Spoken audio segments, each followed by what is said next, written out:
The sky above Kasara Prime was dark with smoke.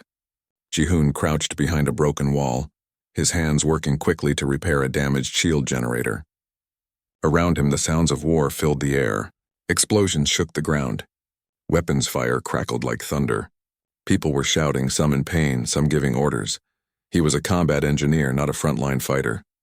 His job was to keep the defenses working, to fix what broke, to make sure the barriers held. But on a battlefield, everyone fought. Everyone bled. Generators almost fixed, he called out to his squad leader, Sergeant Kwan. "Work faster," Kwan shouted back. "They're coming again." Ji-hoon's fingers moved over the wiring, connecting circuits, replacing burned-out components. 3 more seconds. 2. Done. The generator hummed to life, and the energy shield flickered back into existence, a transparent wall of force that would stop enemy fire, for a while at least. He grabbed his rifle and moved to the firing position. Next to him, his childhood friend So-min was already shooting at the enemy. Her face was dirty, streaked with sweat and ash. "About time," she said without looking at him. "Thought you were going to take all day." "I'm an engineer, not a magician," Ji-hoon replied. The enemy was advancing again. The Ixen Collective, they were called. Machines with cold intelligence and no mercy.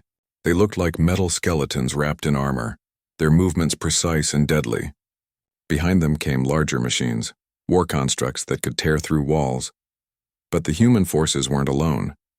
Fighting beside them were the Vryn, alien warriors who stood nearly 3 meters tall. They looked like a cross between wolves and bears, with thick fur, powerful muscles, and claws that could rip through armor. The Vryn were fierce, honorable, and terrifying to watch in battle. Ji-hoon had seen them fight before. They moved like storms, all fury and power. The humans called them allies, though many soldiers were still nervous around them.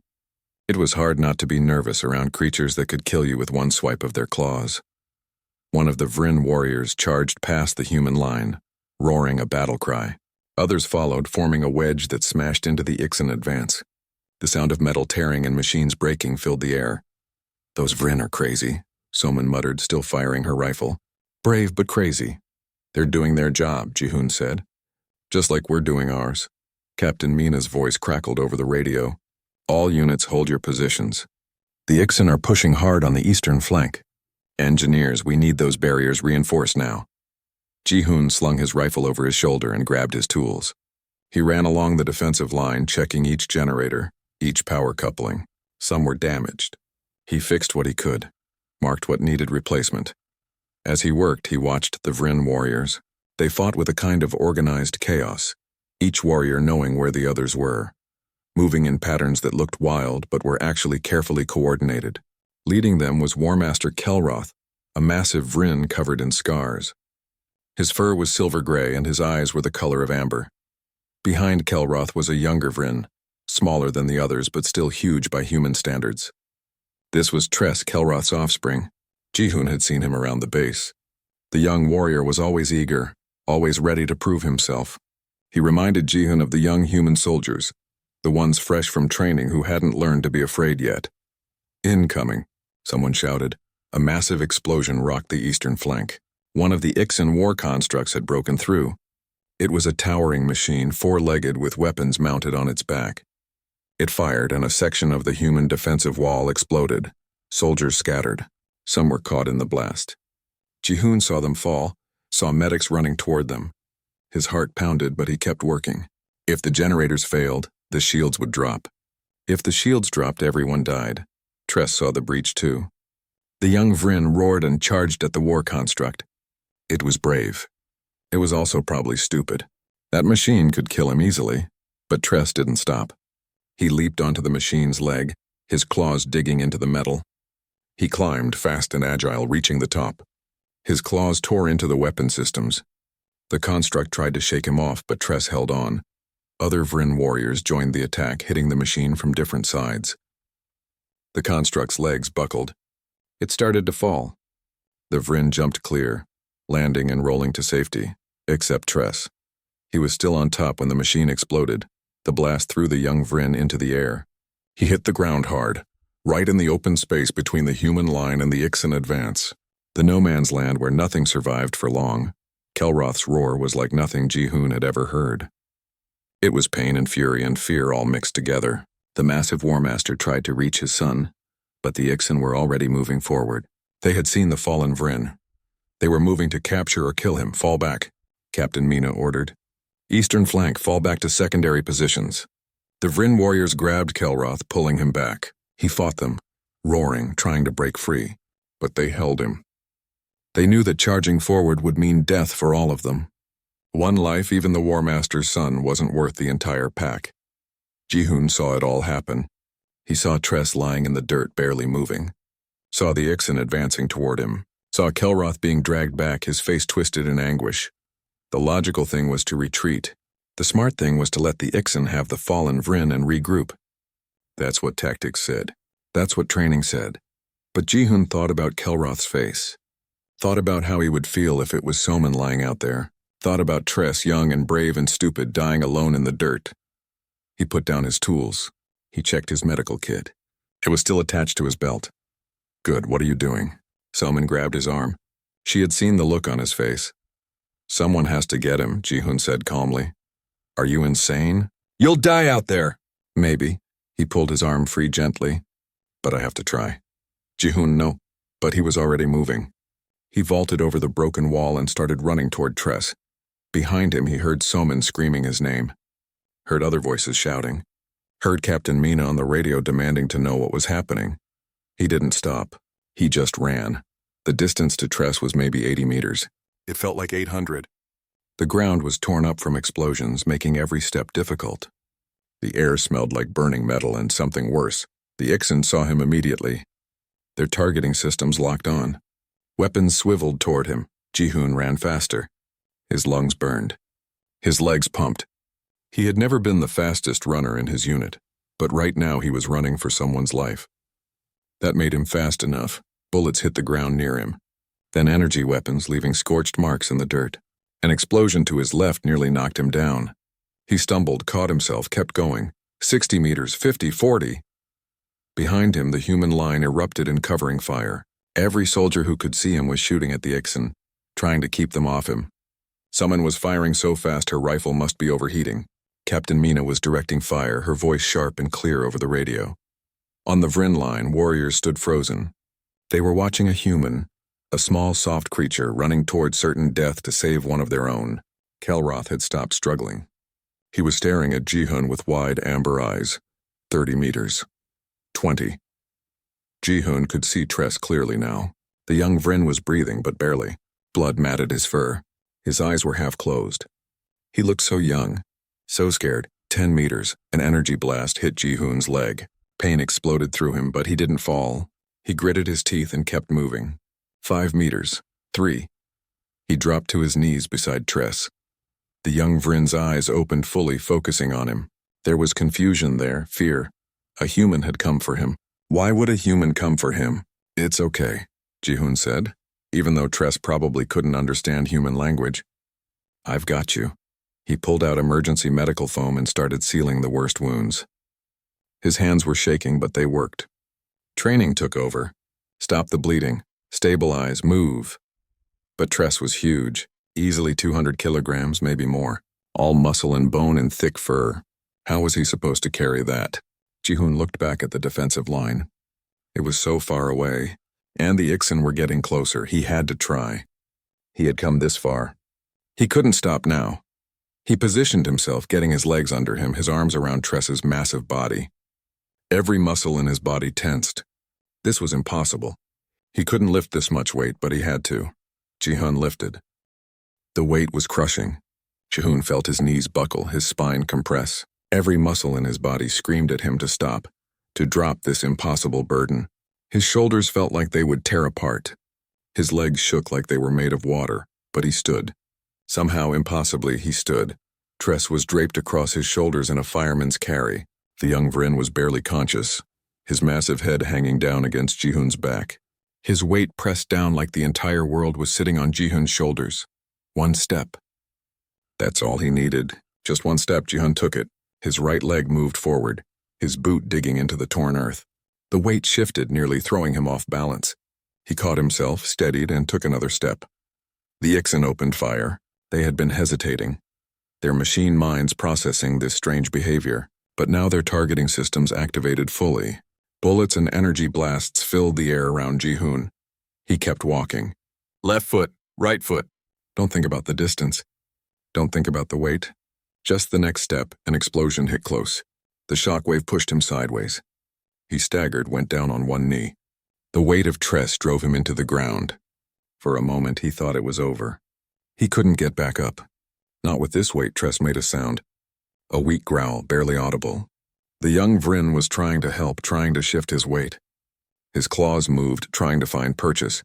Ji-hoon planted his boot, pushed. His leg muscles were on fire, but they responded. He stood back up, started walking again. Behind him, the human defensive line was pure chaos. Every soldier was firing. Sergeant Kwan was shouting coordinates. Salman had grabbed a heavy machine gun and was firing in long bursts, her face wet with tears. Captain Mina stood exposed on top of the wall, directing fire with hand signals.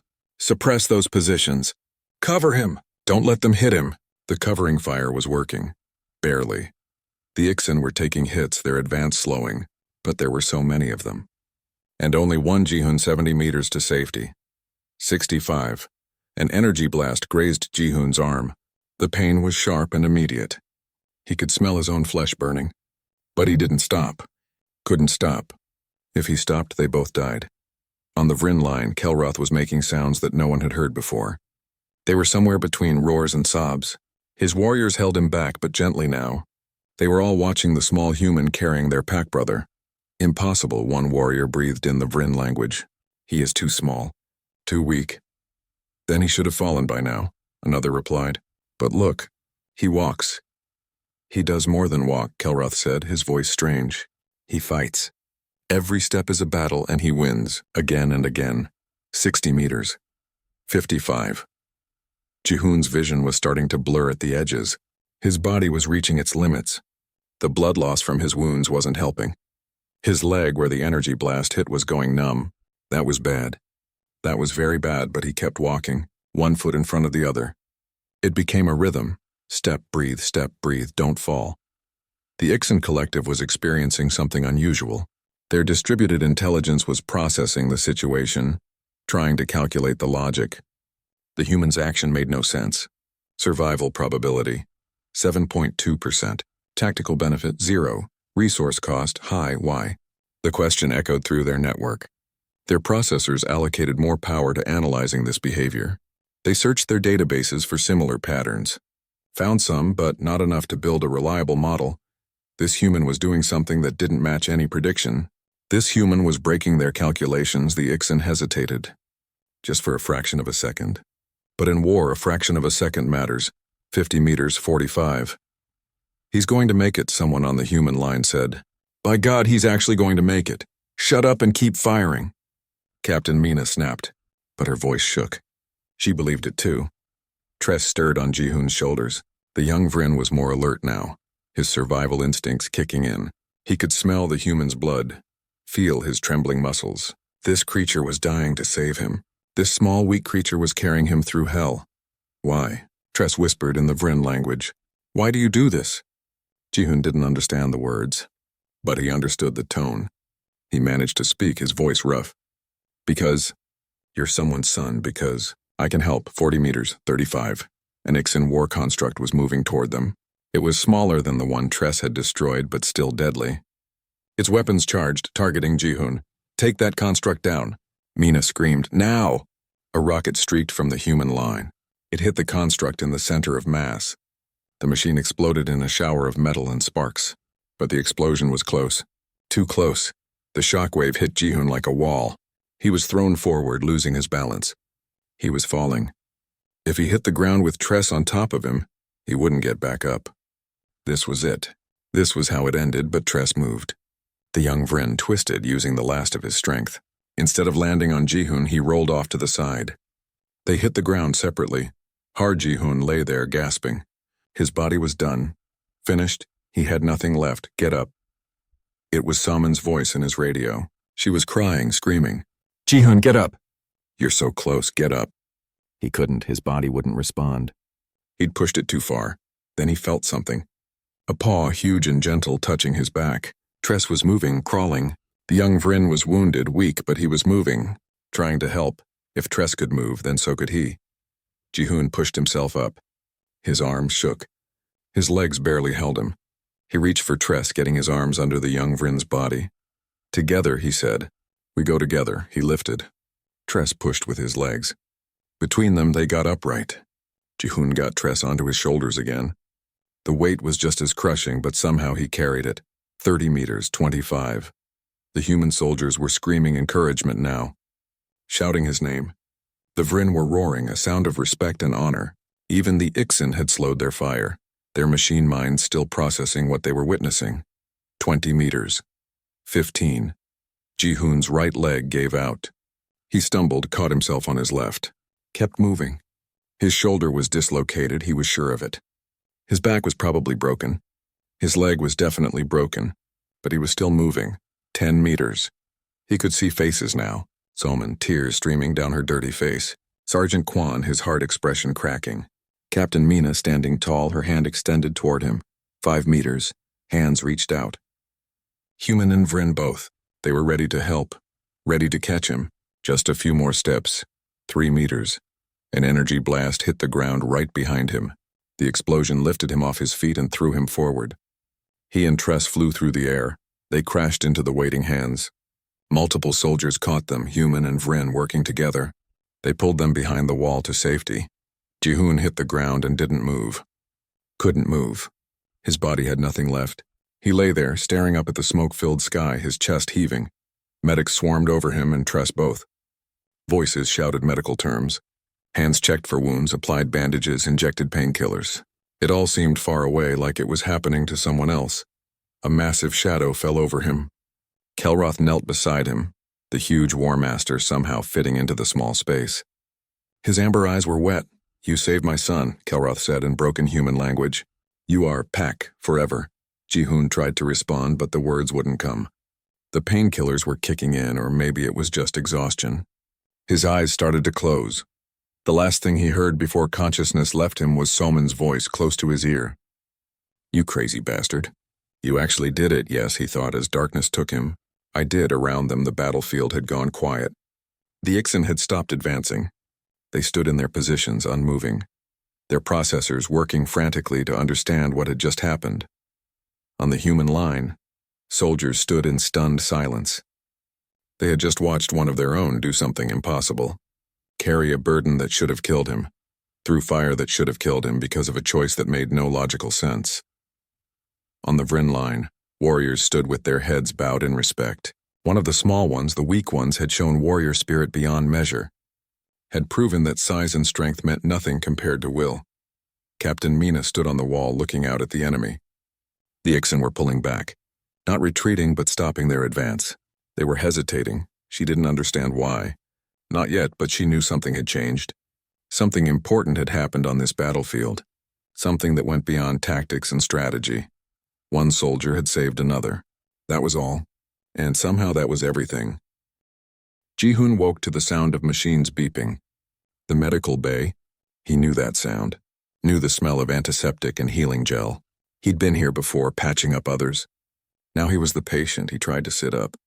Pain shot through his entire body. Every muscle, every bone, everything hurt. Don't move. A gentle hand pressed on his chest. He looked up and saw a medic, a young woman named Yunji. You're pretty broken, Corporal. You need to rest. Tress? His voice was rough, barely a whisper. The Vrin? He's alive. In the next bay over. Healing faster than you are, actually. She smiled. Alien biology. They recover quick. Ji-hoon let his head fall back onto the pillow. Tress was alive. That was what mattered. He closed his eyes, but sleep wouldn't come. His body was exhausted, but his mind was awake. You have a visitor, Yunji said. Actually, you have many visitors. But we're only letting them in one at a time. Captain's orders.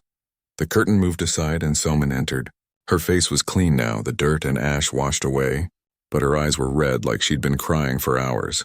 She sat down beside his bed and didn't say anything for a long moment. Then she punched his arm. Lightly, but it still hurt. Ow, Ji-hoon said. That's for being an idiot, Soman said. Her voice shook. Running out there like that. You could have died. I know.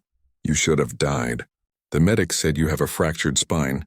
2 broken ribs, a dislocated shoulder, severe burns, and muscles torn in places they didn't know muscles could tear. Sounds about right. So why did you do it? She was crying now, tears running down her face. Why? Ji-hoon thought about the question. Would you have left me out there? If it was me lying in the dirt? That's different. You're human. You're my friend. Is it different? Ji-hoon asked quietly.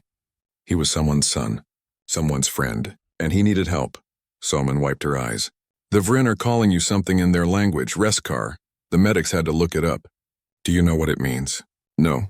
Soul bond. It's what they call someone who saves a pack member at the cost of their own life. You become family. Not symbolic. Real family. She laughed, but it sounded sad. You're a Vrin now, Ji-hoon. At least they think you are. Before Ji-hoon could respond, the curtain opened again.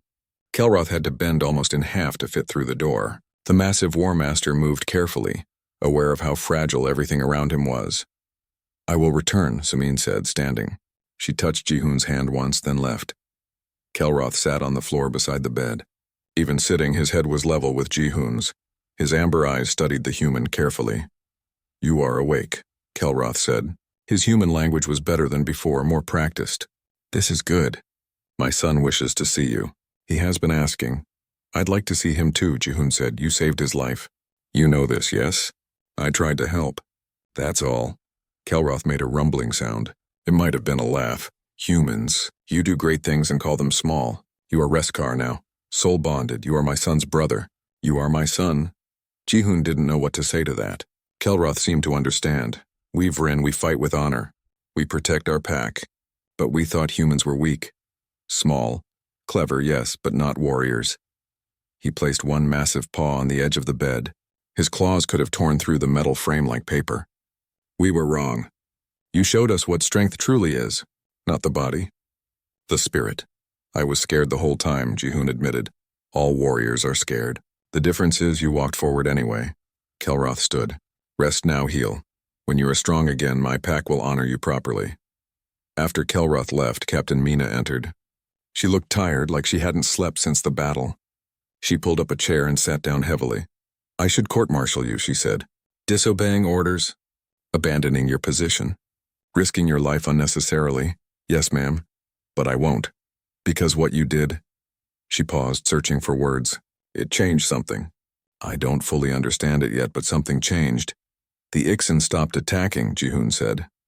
It wasn't a question. He had felt it somehow. They did. Across the entire front, they stopped. They're still out there, but they're not advancing. They're just waiting. Mina leaned forward. We've been fighting the Ixen for 3 years. They never stop. Never hesitate.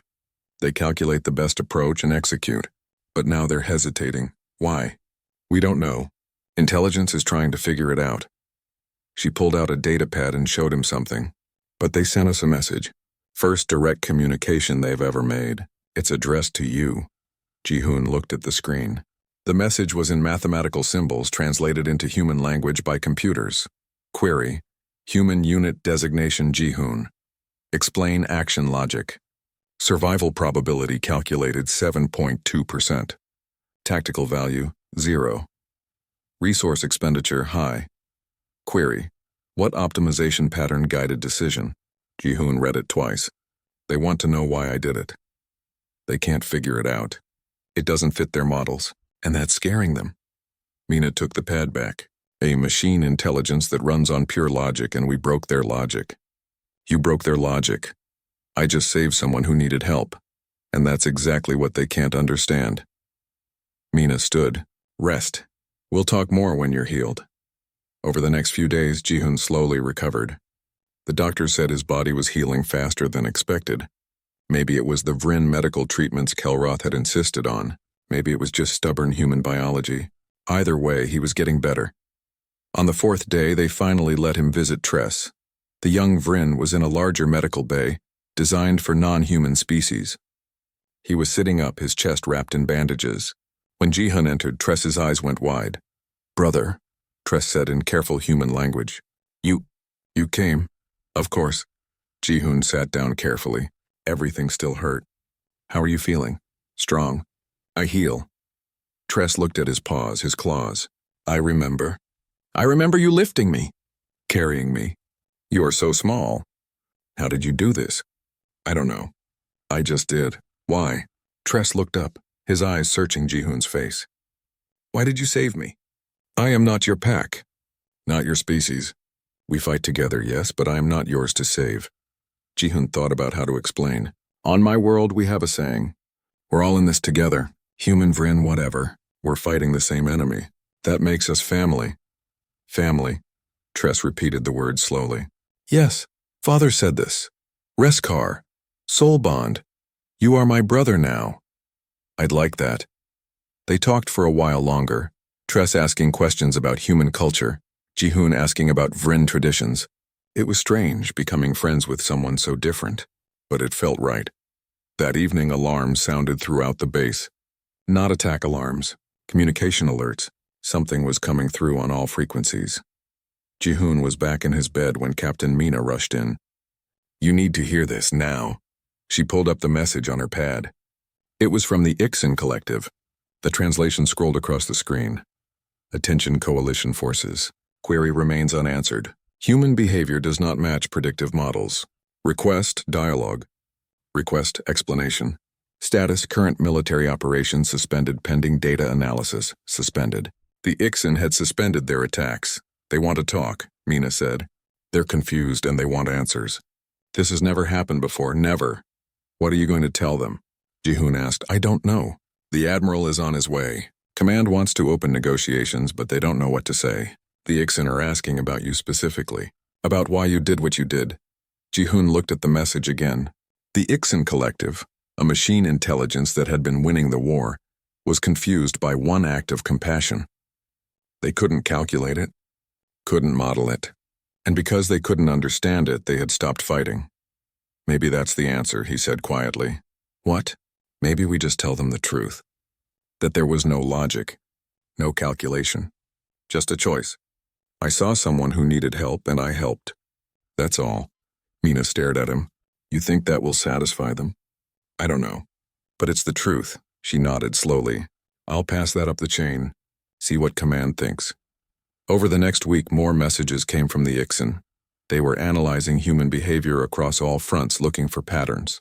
Every instance of irrational human action. Soldiers staying behind to cover retreats. Medics running into fire to save wounded. Humans choosing death over abandoning their companions. The pattern was clear. Humans acted against logical self-interest regularly, and the Ixen couldn't predict when or how. Ji-hoon watched the reports from his hospital bed. The war had paused. Not ended, but paused. All because the enemy couldn't understand why a human would risk everything for an alien. Tress visited him daily. The young Vrin was healing fast and would return to duty soon. He brought stories from the Vrin packs, told Ji-hoon about their customs and traditions. The bond between them grew stronger. On the 10th day, Admiral Hyun arrived at the base. He was an older man, his hair gray, his face lined with years of command. He came to see Ji-hoon personally. Corporal, Hyun said, sitting down beside the bed. You've caused quite a situation. Sorry, sir, don't be. You might have just changed the war. He pulled up reports on his pad. The Ixen want to negotiate. They've agreed to a ceasefire while talks proceed. They want you there. Me? Why? Because you're the puzzle they can't solve. They want to understand you. And maybe, if they can understand you, they can understand all of us. Ji-hoon felt the weight of that. The entire war potentially ending because of... Deep in space, far from any star, the Ixen Collective processed information. The central hub was a massive structure, all metal and circuitry, housing the core intelligence that coordinated billions of units across the galaxy. Inside, processors worked constantly analyzing data, making calculations, planning strategies. Right now, those processors were focused on a single problem. A human named Ji-hoon. The collective had recorded the event from multiple angles. Battlefield cameras, drone surveillance, even thermal imaging. They had analyzed it thousands of times. The data was clear. The behavior was not. Processing Unit 7 Alpha, a specialized analysis system, ran the simulation again. The human should have died.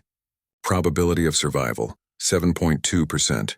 The human should have chosen self-preservation. Standard organic response, 94.8%. But the human did neither. 7 Alpha expanded its search. It accessed every recorded instance of human behavior in the collective's database. 3 years of war, thousands of engagements, millions of data points. The pattern emerged. Humans regularly acted against self-interest. They sacrificed themselves for others. They chose death over abandoning companions. They fought harder when protecting others than when protecting themselves. This was not rational. This was not optimal. This was dangerous. 7 Alpha compiled a report and transmitted it to the Central Intelligence. Within microseconds, the analysis spread through the entire collective. Every IXN unit, every war machine, every command system received the same conclusion. Humans were unpredictable. The collective had won battles through superior calculation. They predicted enemy movements, anticipated responses, optimized strategies. But how do you predict an enemy that doesn't follow logical patterns? A new simulation began. The collective calculated what would happen if they continued the war. If they pushed toward human colonies. If they threatened human homeworlds. The results were disturbing. In every scenario where humans faced extinction, the outcomes became chaotic. Humans would escalate beyond rational limits. They would fight to the last individual. They would take unacceptable risks. They would make the cost of victory too high, and more disturbing, they would inspire their allies to do the same. The Vryn, already fierce warriors, fought harder alongside humans. Other species showed increased resistance in human-defended sectors. The collective reached a conclusion. Current strategy: inefficient. Probability of acceptable victory: low. Cost analysis: unacceptable. New strategy required. A message was composed and transmitted on all frequencies. A request for dialogue, for explanation, for data that might make human behavior calculable. The response came from human command. They agreed to meet. They would bring the human-designated Jihun. The collective prepared. A diplomatic interface was constructed, a humanoid body to make communication easier. It would be the first time the collective had met with organics face-to-face. Usually, war made such meetings unnecessary. The meeting location was neutral, a space station at the edge of contested territory. Admiral Hyun led the human delegation. With him were Captain Mina, several other officers, and Jihun, still recovering but able to move with a cane. Kelroth and Tress came too. The Vryn Warmaster insisted. Where his soul-bonded son went, he went.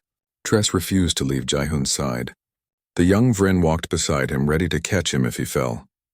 The conference room was large and cold. On one side sat the coalition representatives. On the other, a single IXN unit. The machine was humanoid in shape but clearly artificial. Its body was white metal, smooth and featureless except for optical sensors where eyes might be. When it spoke, the voice came from somewhere inside its chest, translated by computers. Greetings, organic representatives. This unit serves as interface for the collective intelligence. You may address queries to this unit. Admiral Hyun stood. We've received your messages. You requested dialogue. We're here to listen. Acknowledged. Primary query: human behavior analysis incomplete. Request clarification on decision-making processes. Specific query: human unit Jihun. Explain action logic during engagement on Kesara Prime. All eyes turned to Jihun. He stood carefully, leaning on his cane. Tress moved closer, ready to support him if needed. You want to know why I saved Tress? Jihun asked. Affirmative. Action analysis reveals survival probability minimal. Tactical benefit 0. Logical justification: none identified. Query: what calculation-guided decision? Jihun took a breath. There was no calculation. I saw someone who needed help. I could help. So I did. The IXN unit was silent for a moment, its processors working. Clarification requested. No tactical analysis performed. No probability assessment. No benefit calculation. No, there wasn't time for that. And even if there was time, the answer would be the same. This unit does not understand elaborate. Jihun thought about how to explain. Your machines. You think in numbers and probability and optimization. That's how you're built. But we're different. We're alive. And being alive means sometimes you do things that don't make sense on paper. Define things that don't make sense. Caring about others. Helping people even when it costs you.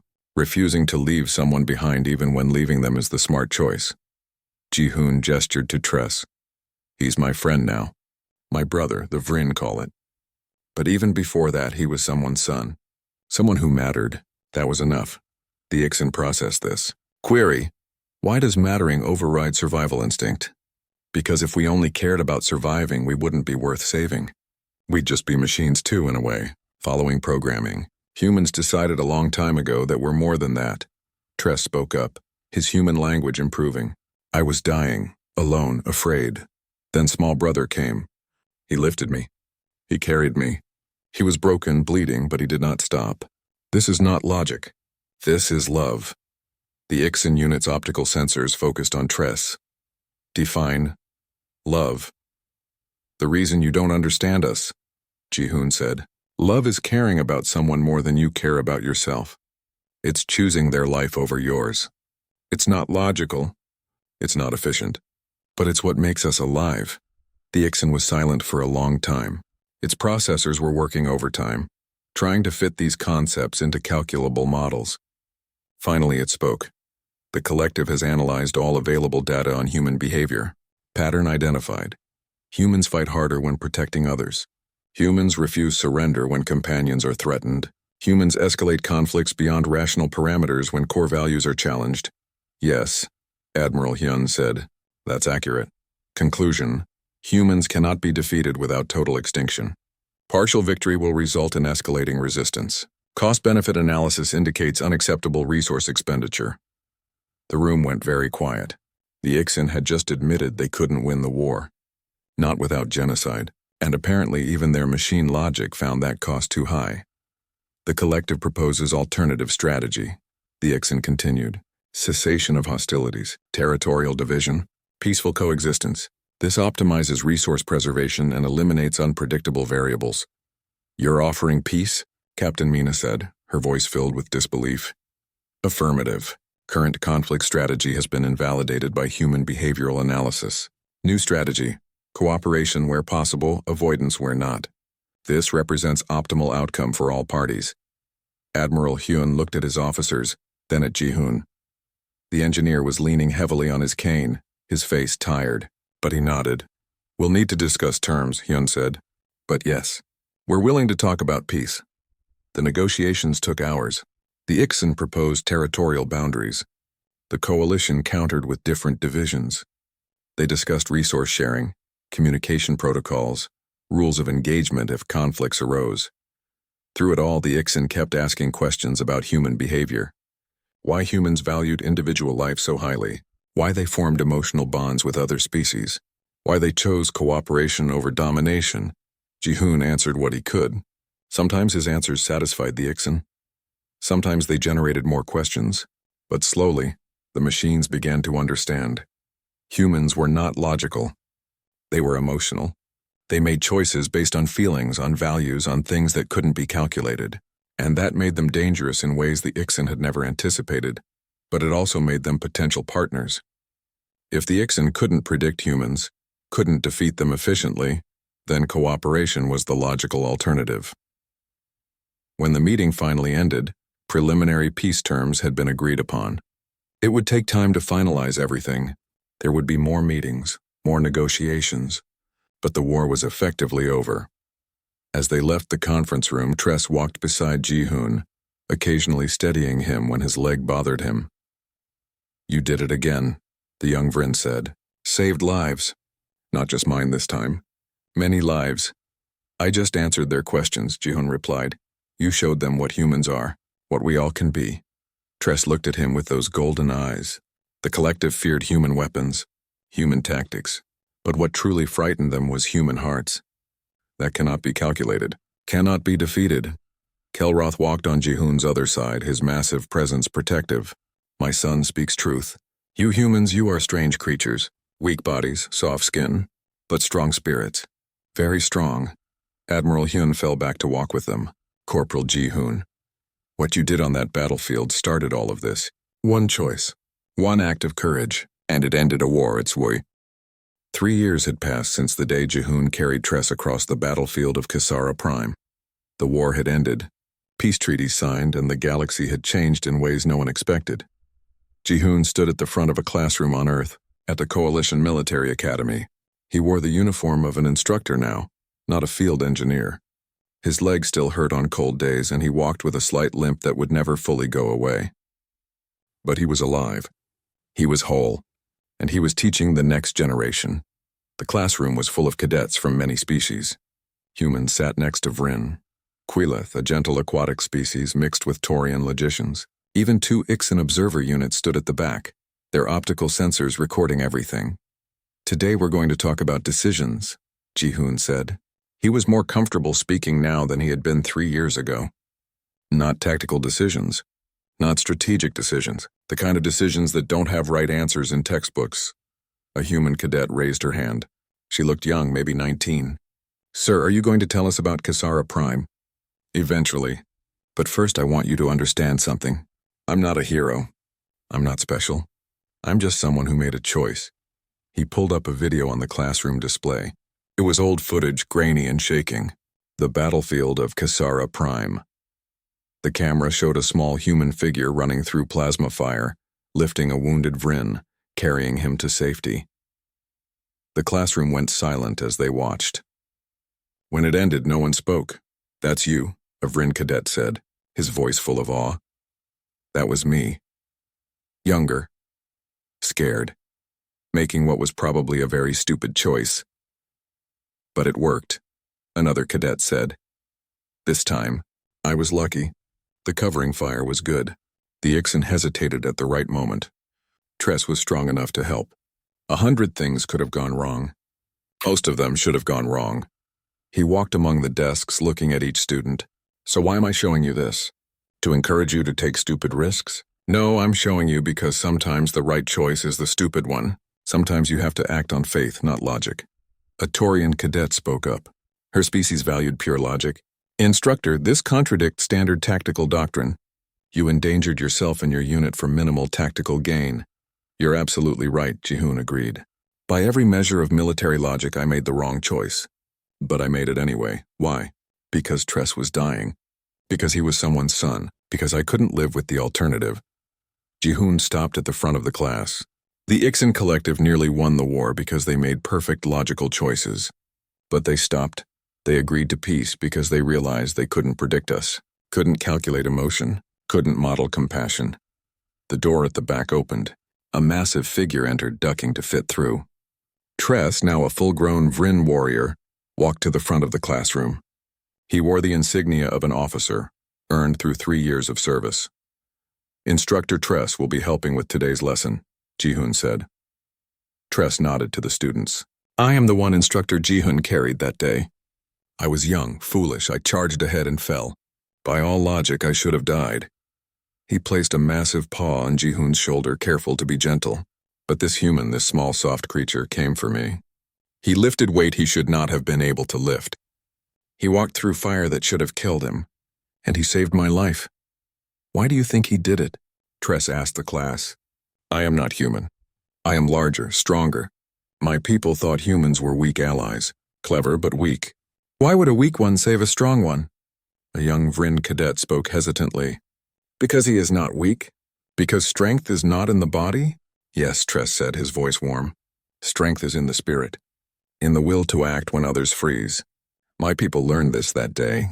We learned that we were wrong about humans, wrong about strength. The class continued for another hour. Ji-hoon and Tress shared stories about how the war ended, about the negotiations with the Ixan, about how the coalition had changed its training to emphasize not just tactics but values, about how different species learned to work together, really work together as family. When class ended, several students stayed behind. The young human cadet who had asked the first question approached Ji-hoon. She looked nervous. Sir, can I ask you something? Of course, I'm scared. I signed up to serve, but I don't know if I'm brave enough. I don't know if I could do what you did. Ji-hoon smiled gently. What's your name, cadet? Jiwoo, sir. Cadet Jiwoo, I was terrified when I ran out there. Every step I thought I was going to die. My hands were shaking. My legs wanted to give out. I was so scared I could barely think. Then how did you do it? I didn't have a choice. Well, I did have a choice, but I couldn't live with the other option. Couldn't live with leaving him there. He looked at her kindly. You don't need to be brave. You just need to decide what kind of person you want to be, and then refuse to be anything else. Jiwoo nodded slowly, thinking hard. What if I choose wrong? Then you learn. You adjust. But at least you'll know you tried to do the right thing. That's better than doing nothing because you're afraid of mistakes. After the students left, Ji-hoon and Tress walked across the academy grounds. The campus was beautiful, full of green spaces and training fields. It was hard to believe there had been a war. Hard to believe that 3 years ago they were fighting for survival. Do you ever regret it? Tress asked. Your injuries still pain you. I see you favor your leg. Every morning when I wake up, Ji-hoon admitted. But no, I don't regret it. You're alive. The war is over. That's worth a bad leg. They reached the Academy Memorial Garden. At its center stood a statue made of bronze and stone, a human carrying a Vryn warrior, frozen in the moment of struggle and determination. The human's face showed exhaustion and pain, but also fierce resolve. The Vryn in his arms looked up with wonder and trust. The base of the statue had an inscription in multiple languages. Human, Vryn, Quilith, Torian, even Ixan mathematical symbols, all saying the same thing, Reskar, soul bond. When one gives all for another, they become family. We are all family now. I still cannot believe they made this, Ji-hoon said, shaking his head. It's embarrassing. It is necessary, Tress corrected. Students need to see it. Need to understand what service means, what sacrifice means, what love means. A group of new cadets gathered around the statue, their instructor explaining its significance. Ji-hoon and Tress watched from a distance. You changed everything that day, Tress said quietly. You know this, yes? I saved one person. You saved an idea. The idea that we are not separate species fighting alone. We are people working together, caring for each other. The coalition was just a military alliance before. Now it is a family. They stood in comfortable silence, watching the sunset paint the sky in shades of orange and purple. In the distance, students trained together, human and alien side by side, learning to fight, yes, but also learning to trust, to care, to be family. A notification chimed on Tress's communication device. He checked it and growled softly. I am needed at the command center. Admiral Hyun is planning new integration protocols. Wants my input. Go, I'll see you at dinner. You are sure? Your leg, I'm fine. Go be important. Tress hesitated, then touched Ji-hoon's shoulder gently. You are always important, brother. Never forget this. After Tress left, Ji-hoon stood alone by the statue. He touched the bronze figure's foot, feeling the cool metal under his fingers. That human looked heroic, strong, fearless. Ji-hoon knew the truth. That human had been scared, hurting, barely holding on. But he had moved anyway, one step at a time, refusing to stop. Maybe that's what heroism really was.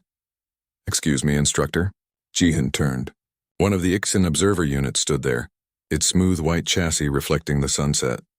Yes? This unit requests clarification. We have observed human behavior for 3 years, studied your culture, your values, your decision-making, but we still struggle to understand one concept. What's that? Love, you speak of it often. Claim it guides decisions. But we cannot measure it, cannot calculate it. Please define what is love. Ji-hoon thought about the question. It was one the Ixan had asked many times before. Love is choosing to care about someone else, putting their needs above your own. It's not logical. It's not efficient. But it's real. But why? What benefit does it provide? It makes us better, stronger together than apart. It gives us reasons to fight, to build, to live. The Ixan was quiet for a moment, processing. This unit observes, you still experience pain from injuries sustained saving Tress. Medical records indicate permanent damage. Cost analysis high, benefit analysis difficult to quantify. Yet you state no regret. Explain. Because Tress is my brother. Because I couldn't live with leaving him behind.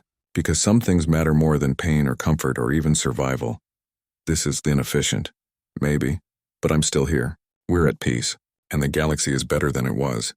Ji-hoon smiled. Perhaps there's a kind of efficiency in caring about each other. Perhaps that's the optimization you've been missing. The Ixan's optical sensors flickered. Acknowledged. The collective continues to study this concept. Perhaps one day we will understand. Until then, we observe and learn. That's all any of us can do. The Ixan unit turned to leave, then paused. Observation, your species is